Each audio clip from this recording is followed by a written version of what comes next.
Well, it is a tremendous honor to be here at the library to celebrate the opening of the Center for Black Literature and Culture.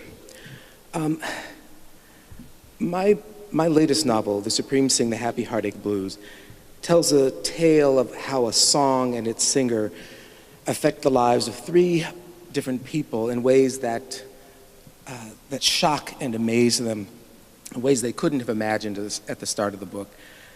The themes of my novel are not coincidental.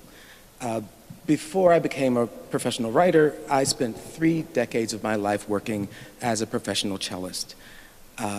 My life story is a story about words and music, connecting and intertwining and sometimes conflicting in ways that have shocked and amazed me. And for me, both music and literature have their roots here, not just in Indianapolis, my hometown, but in this building.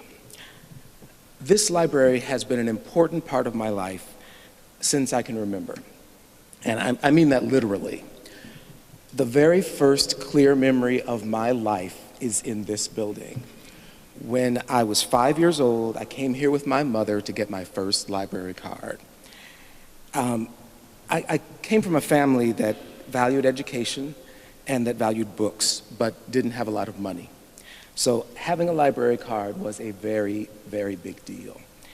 And also, I was the very, very spoiled child, the youngest of 3, and the idea that my brother and sister had a library card and I did not have one was a very difficult thing for me to handle. I didn't want them to have anything that I didn't have. So getting that card was really important to me. And when my mother and I got here, I learned that in order to get my library card, I had to be able to write my full name unassisted. I'm told that that's no longer the case. Is that right? Because it would be nice if the current librarians were spared the kind of epic tantrum that I threw when, when I discovered that I was not going to be able to get my library card because I didn't know how to write my name yet. I, just steps away from here, a long time ago, I threw myself on the floor, I screamed, I yelled, I kicked, I embarrassed my poor mother so badly. I should add that this was not unusual behavior for me at the time. In addition to being very, very spoiled, I was a wildly, overly dramatic little boy. I confess that I'm still sometimes a little overly dramatic, but luckily I've settled into 2 careers that reward that.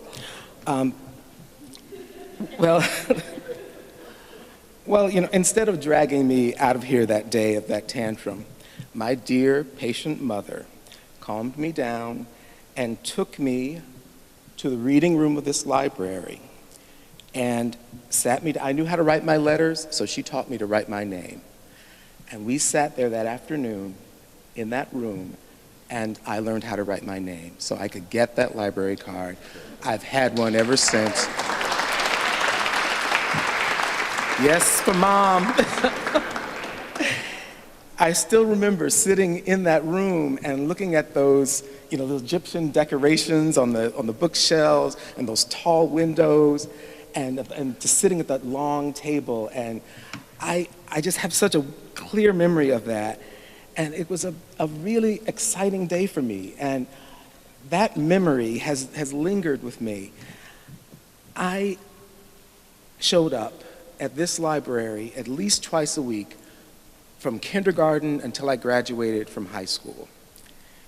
And from the day that I received that first card, I read.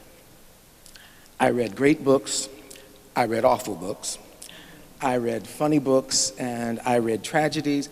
I read adult books as a child, and I've read children's books as an adult. I just read, and also from that first day, I had this fantasy about seeing my name on the spine of one of those books on the shelf.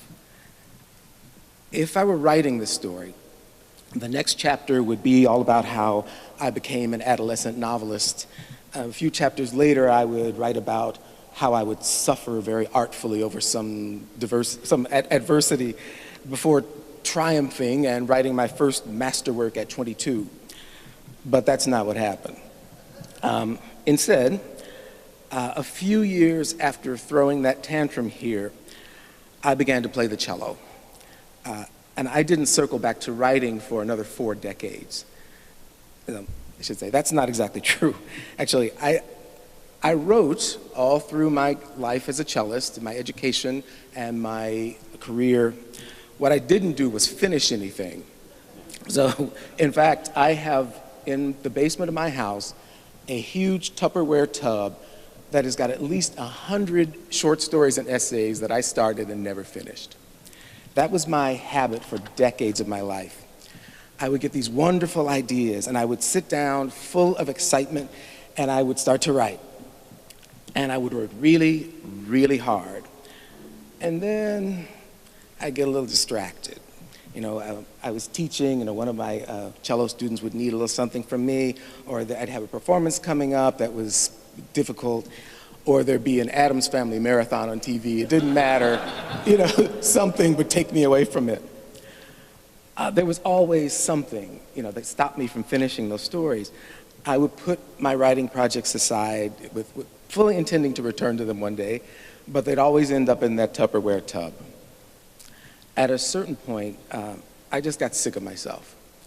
And I said, I've got to change this pattern. So I set a goal for myself of finishing one short story. And as it happened, there was a show on public radio called Stories on Stage that was produced by Chicago Public Radio, and I was living in Chicago by that time. And I loved that show, and the timing was perfect. So I promised myself that I would finish a short story and send it off to that contest. Well, I started writing a short story that was based on my close relationship with my great aunt, Olitha. Auntie, that's what we called her, was a funeral connoisseur. And since writing this story, I have discovered that there are many of them out there. But Auntie's habit was traveling all over Indianapolis, going to funerals of people she had even the slightest connection to. And the only thing Auntie loved more than a well-executed funeral was criticizing one that was not up to her standards. And Auntie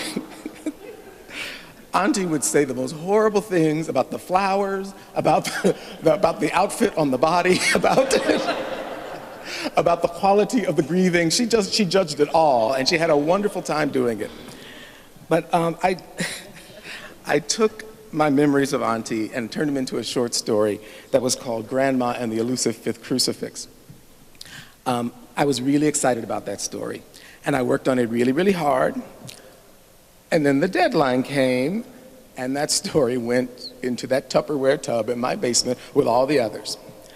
Now, my writing career might have ended there, but my music career and my writing aspirations collided when I got hired to play a string quartet gig in downtown Chicago.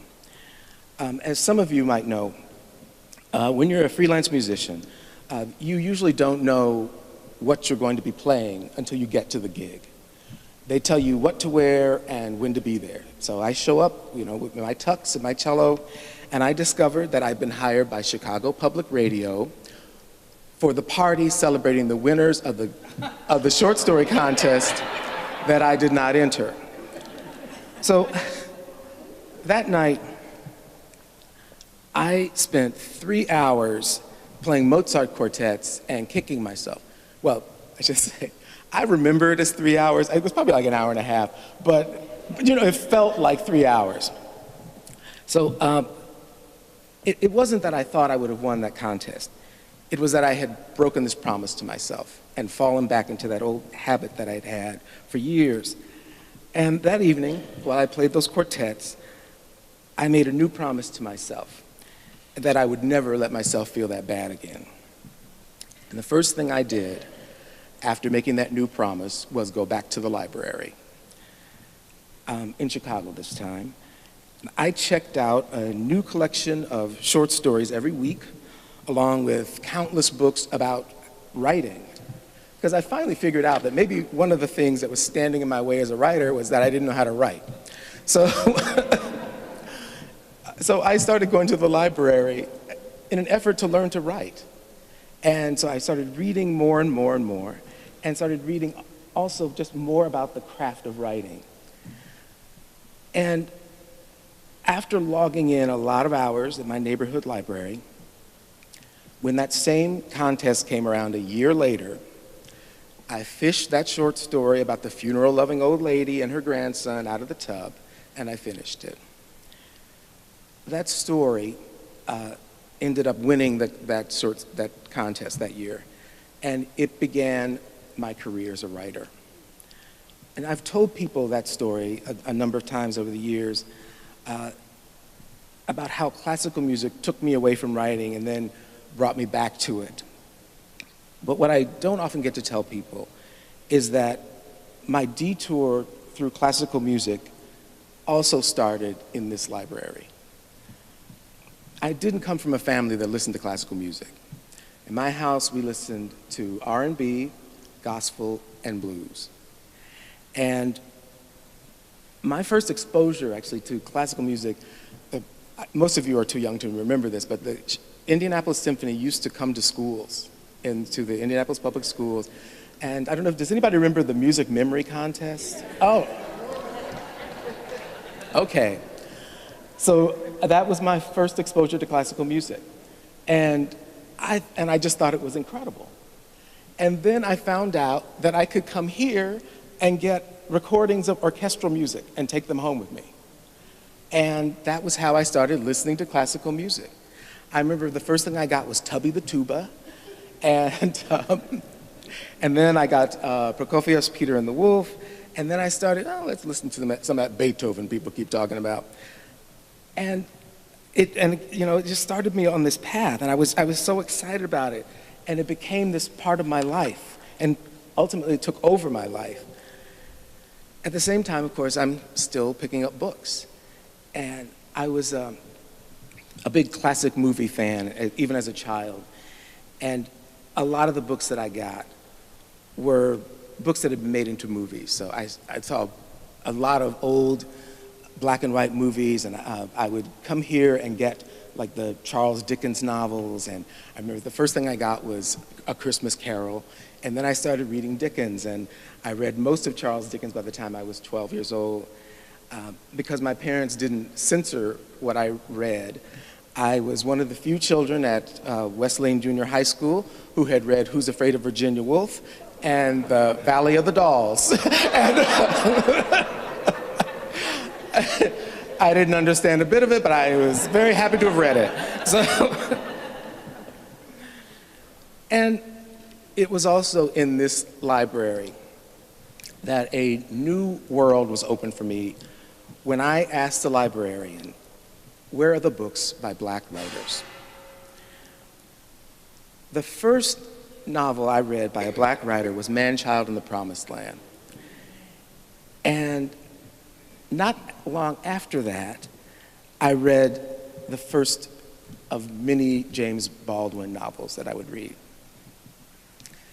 And then I read Toni Morrison's Sula, which to this day remains the book that I have reread most often in my life. When I want to be reminded how to write, I read Sula again. I think it's a perfect book. And even though, it's actually not my favorite. I love, Beloved is my favorite novel of all time. But Sula is the one I read again and again and again. I love that book. My mind was completely blown after I read Sula. The other ones were like preparation for me. And all of a sudden, there was this whole new set of possibilities that I saw.